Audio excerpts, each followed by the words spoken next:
Hello friends, resolve and evolve channel में आप लोगों का बहुत बहुत स्वागत करता हूं। आज मैं जिस स्टॉक के बारे में बात कर रहा हूं, ये एक बुल रन में है। अगर आप देखें पिछले 2-3 महीने का डेटा, तो एक बहुत ही ज़बरदस्त बुल रन में है। तो आज वही देखेंगे, इवैल्यूएट करेंगे कि क्या ये इसमें अभी भी कुछ मोमेंटम बाकी है, जहां पर ये भी बैठा है, क्या ये और आगे जाने का दम रखता है, क्या कोई बबल तो नहीं है जो हम ऐसा तो नहीं कि आने वाले टाइम में बस्ट हो जाएगा और अगर किसी ने अभी इन्वेस्टमेंट की कॉल ली हो तो उसका पैसा काइंड ऑफ ब्लॉक हो जाएगा कुछ टाइम के लिए। तो मैं आप लोगों को लेके आया हूँ टाटा पावर की अपनी वेबसाइट पे। ये कुछ इनके बिजनेस का एक ओवरव्यू है जो ये मेजरली करते हैं। एनर्जी प्रोडक्शन में काम है इनका, कन्वेंशनल एनर्जी जनरेशन। और ये देखिए, कुछ एक eye catching thing is EV charging infrastructure. वो एक आई कैचर है। क्यों है? क्योंकि टाटा पावर और टाटा मोटर्स, ये दोनों ना एक आपस में कोलैबोरेशन करके एक ईवी इंडिया बना रहे हैं। मतलब जेएलआर अभी स्टार्ट कर रहा है, टाटा मोटर्स ऑलरेडी स्टार्ट कर चुका है, आपने देखा होगा नेक्सॉन तो ऑलरेडी ईवी में आ चुकी है। बट अभी जेएलआर भी इंडिया में बाई मार्च एक अपनी अपनी ईवी लॉन्च करने वाला है। और टाटा पावर और टाटा मोटर्स मिलके मुझे लगता है कि कुछ अच्छा कर सकते हैं। तो ये है इनके बिजनेस का एक आइडिया, ओवरव्यू। अच्छा, दूसरी बात क्या है कि 30% ये क्लीन एनर्जी जनरेशन में है। क्लीन एनर्जी मतलब आप कोई भी पोल्यूशन एनवायरनमेंट को कोई नुकसान नहीं कर रहे हैं। ठीक है, बाकी ये सोलर रूफ प्रोवाइड करते हैं। ये ये ये इनका मेजर बिजनेस है। अब बात करते हैं कि एक और इंटरेस्टिंग फैक्टर, एक इंटरेस्टिंग पर्सनालिटी और है। अगर हम टाटा पावर की बात करें या टाटा सन्स की बात करें और मिस्टर एन चंद्रशेखरन की बात ना करें, तो ये ना अधूरी सी बात होगी। इन्होंने ना एक और बात अभी कुछ टाइम पहले एक स्टेटमेंट दिया था कि ये टाटा सन्स को एक प्रॉफिट मेकिंग फर्म बनाना चाहते हैं। और आप अगर नोटिस कर रहे हो, अगर आप उसको फॉलो करते होंगे, तो देखिए कि आप पिछले 3-4 महीने से टाटा सन्स के जो और भी वेंचर्स हैं, जैसे टाटा मोटर्स हो गया, टाटा केमिकल्स हो गया, और ये मतलब टाटा पावर को भी देख लीजिए आप, एक रैली सी जो दिखाई दे रही है, उस पर एक ये भी फैक्टर है कि ये अब थोड़ा सा प्रॉफिट मेकिंग की तरफ जा रहे हैं। एक छोटा सा ओवरव्यू देंगे इनकी सब्सिडरी पे। बहुत लंबा हिसाब किताब है, बहुत लंबी, मतलब आप देखिए लिस्ट बहुत बड़ी है। इस पे भी क्या कर रहे हैं, मिस्टर एन चंद्रशेखरन का मानना है कि यार ये बहुत लंबा जो सब्सिडरीज का की कहानी है। और अभी इन्होंने क्या किया है, ये मर्जर करा रहे हैं, टाटा पावर के अंदर मर्जर करा रहे हैं। इनिशियली टाटा पावर्स के अंदर 90 के आसपास सब्सिडरीज थी, और अभी दे आर सिटिंग एट 50 के आसपास, right, lil less lil more, but they are sitting at it. और मिस्टर एन चंद्रशेखरन का मानना है कि भैया इसको रेगुलेट करते हैं, सिंप्लीफाई करते हैं, सो दैट मैनेजमेंट थोड़ा सा इजी हो जाए आने वाले टाइम के लिए। तो ये हो गया एक ओवरव्यू। अब चलते हैं टिकर टेप पे, देखते हैं टिकर टेप का क्या मानना है। अच्छा, before I get into those basic details, मैं आप लोगों को ये बताने वाला था कि एक न्यूज़ यहीं से उठाई थी मैंने। ये JLR is to launch EV in March, right. तो ये वहीं से ही ये न्यूज़ है, क्योंकि भैया क्या ये टाटा पावर के पास, ठीक है। तो टाटा पावर और JLR का को देखिए आप, ये इसी के पेज पे दिखा रहे हैं। दैट मीन्स, क्योंकि भाई अगर मैं ऑलरेडी एक बिजनेस में हूँ और हमारे पास एक और साइड सेगमेंट चलता है जो एक दूसरे के लिए कॉम्प्लीमेंट हो सकते हैं, राइट। मैं बोलना चाह रहा हूँ कि टाटा मोटर्स है, उनको ईवी लॉन्च करना है, इनके पास टाटा पावर ऑलरेडी है, तो ऑफ कोर्स ये आपस में वेंचर करेंगे और उसको एक साथ लेके जाएंगे। तो आई एम वेरी सैंग्विन कि ये क्या करेंगे, टाटा मोटर्स और टाटा पावर मिलके ईवीज के लिए आगे कोलैबोरेट करेंगे, जो कि बहुत अच्छी चीज़ है। तो हमें हो सकता है कि आने वाले टाइम में इसमें और रैली दिखाई देगी, और रैली दिख सकती है, ठीक है। बिसाइड्स ऑल अदर फैक्टर्स, ये भी एक फैक्टर है। अच्छा, बाकी देखिए डिविडेंड रिटर्न इनका काफ़ी अच्छा है। छोटा स्टॉक है, और अभी तो देखिए फिर भी 90 के आसपास पहुंच गया, वरना इसका अगर आप देखें मार्च के आसपास से 27-28 रुपये में चल रहा था। तो छोटा स्टॉक है, डिविडेंड यील्ड इनका अच्छा है, कोई भी रेड फ्लैग नहीं है, तो नो ASM, नो GSM, ठीक है। उसके बाद बात करते हैं, मैं आपको लेके चलता हूँ मनी कंट्रोल के ऊपर। तो बात करते हैं, आज का स्टॉक प्राइस 92 रुपीज़ था। अगर आप देखें 52 वीक्स लो वॉज 27, और अभी इसका 52 वीक्स हाई इज 94। तो it's sitting at its 52 weeks high. तो ये दिखता है भी कितनी बड़ी रैली एक ऑलरेडी आ चुकी है स्टॉक में, ठीक है।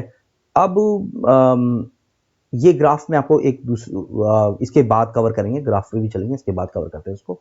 मैं ना इसके बाद आपको ये दिखाना चाहता कि सबका मानना है कि दे आर वेरी बुलिश, है ना। ये दिख ही रहा है, अगर बुलिश है तभी ये रैली दिखाई दे रही है, वरना अगर मार्केट इसका जो मूड है इसके लिए पॉजिटिव नहीं होता, तो ये रैली हमें एटलीस्ट नहीं दिखाई देती, है ना। मैं मानता हूँ कि नीचे नहीं जाता, पर ये जो इतना जबरदस्त बुल रन पे है, वो बुल रन नहीं दिखाई देता। एक अच्छी बात और है कि टाटा का जो ईयर टाटा पावर का जो ईयर सेल्स का प्रॉफिट रहा है, नेट सेल्स जो रही है, दैट इज अप बाई 7.45%, मतलब 7.5% से इनकी सेल्स भी अप रही है। ये भी एक रीजन है कि जब सारे गुड है ना, एक एक सारे फ्लावर्स मिलके बुके बनते हैं, तो जो टाटा पावर के अंदर रिजल्ट या जो रैली दिखाई दे रही है एक बुके के फॉर्म में, ये एक सिंगल फ्लावर नहीं, there multiple flowers constituting towards it. तो इसके बाद एक और चीज है, ये वही इनका सबका माने कि 83% बाय की रिकमेंडेशन है।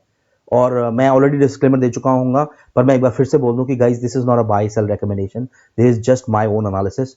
ये एक लर्निंग के लिए हम एफर्ट्स डाल रहे हैं, पर मैं कहूँगा कि आप अपनी लर्निंग खुद कीजिए।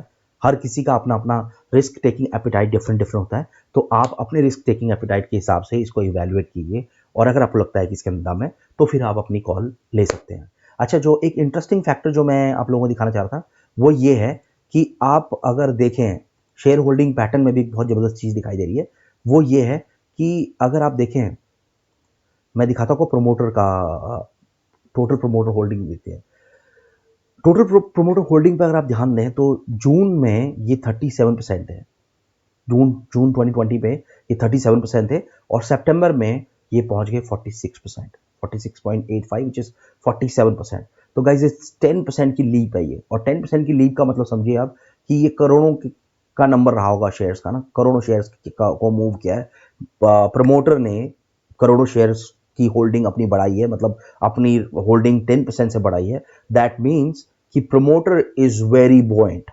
प्रमोटर को पक्का यकीन है कि भाई आने वाला टाइम कुछ अच्छा होने वाला है, इसीलिए तो प्रमोटर ने अपनी होल्डिंग इतनी बड़े नंबर में बढ़ाई है। तो मैं बोलूंगा कि कुछ अच्छा होने वाला है, और उसका एक सिग्नल ये भी बहुत जबरदस्त सिग्नल होता है कि हाँ, शेयर होल्डिंग पैटर्न है ना, जिसको एक सरफेस लेवल की इंफॉर्मेशन है स्टॉक के बारे में, उसको भी छोटा ना आपको पिक्चर दिखाई देती है, क्लियर व्यू दिखाई देता है उससे कि हाँ हो क्या रहा है और आगे क्या हो सकता है। तो अब चलते हैं ग्राफ के ऊपर, ये इसका चार्ट देखते हैं।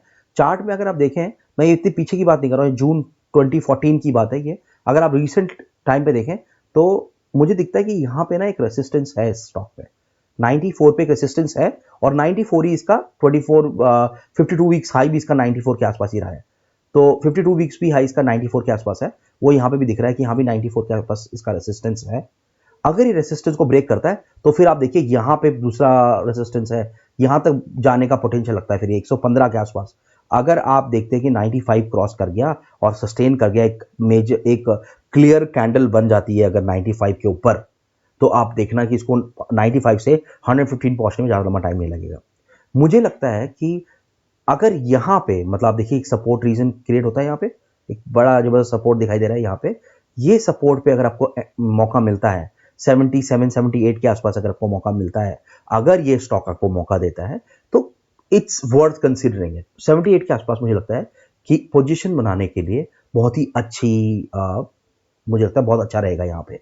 उसके बाद एक और दिखता है सपोर्ट लेवल, वो है 57 के आसपास, जो कि मुझे नहीं दिखाई लगता कि अभी अगर कोई बड़ा, क्योंकि अभी आप देखें निफ्टी भी अपना ना ऑल टाइम हाई पे चल रहा है, 15,000 के आसपास अगर है, 14.5 के आसपास विच इज क्लोज टू 15। तो वहां पे अगर ये कोई बबल है, अगर बस करेगा, क्योंकि यार एकदम स्टीप तो चलेगा नहीं, यहाँ पे एक बार प्रॉफिट बुकिंग होगी और हो सकता है कि वहां पे आपको यहाँ पे मौका मिल जाए लेने के लिए। तो मैं क्या करूँगा, बाय ऑन डिप्स। अगर मुझे मुझे मैं क्या क्या स्ट्रैटेजी फॉलो करता हूँ कि थोड़ा यहाँ पे ले लो। अगर आपके पास एक एलोकेशन का मान लीजिए 50% आपने यहाँ डाल दिया या 60% आपने यहाँ डाल दिया, क्योंकि आपको लगता है नीचे शायद ना जाए ज़्यादा, तो 60% यहाँ पर डाल दिया, 40% पार्क करके रखा हुआ है। अगर मौका मिलता है दोबारा यहाँ पे चांस लगता है तो 40% यहाँ से डाल दिया। दूसरा अगर देखिए आरएसआई के अंदर अगर आप देखें तो ये 70 के आसपास चल रहा है, almost 67.46, which is almost confirmation from RSI as well कि एक हाई पे चल रहा है। यहाँ पे ऑलरेडी ओवरबॉट जोन पे ये है। मुझे लगता है कि यहाँ से इसको थोड़ा सा नीचे आना चाहिए, और अगर यहाँ पे मौका मिलता है तो मैं अपने लिए बोलूंगा कि हाँ भी मेरे को लगता है कि it's worth it to consider it for making some positions here. आप लोग अपना रिस्क टेकिंग एपेटाइट को देखते हुए, अगर आपको इसके अंदर इंटरेस्ट आता है, आप भी एक बार इसकी देखिए। हमने अभी बैलेंस शीट की तो बात ही नहीं करी है, बैलेंस शीट नहीं देखी हमने, इनका कैश फ्लो नहीं देखा, प्रॉफिट लॉस नहीं देखा। अब जिस तरह का मोमेंटम है स्टॉक में वो बता रहा है कि सब कुछ बढ़िया चल रहा है। पर मैं बोलूंगा जब भी बाय और सेल के लिए आदमी सोचता है तो उसको ये सब चीज़ों का एक बार इवैल्यूएशन करना चाहिए। So thank you so much for your time. हमारा मानना है कि ये जो हमने ओवरव्यू किया है, हो सकता है कि इससे आपको इतनी इन्फॉर्मेशन मिले कि अगर आपको इसमें इंटरेस्ट है तो आपको कहीं ना कहीं इस इंफॉर्मेशन से अगला डिसीजन लेने में हेल्प होगी। So thank you so much.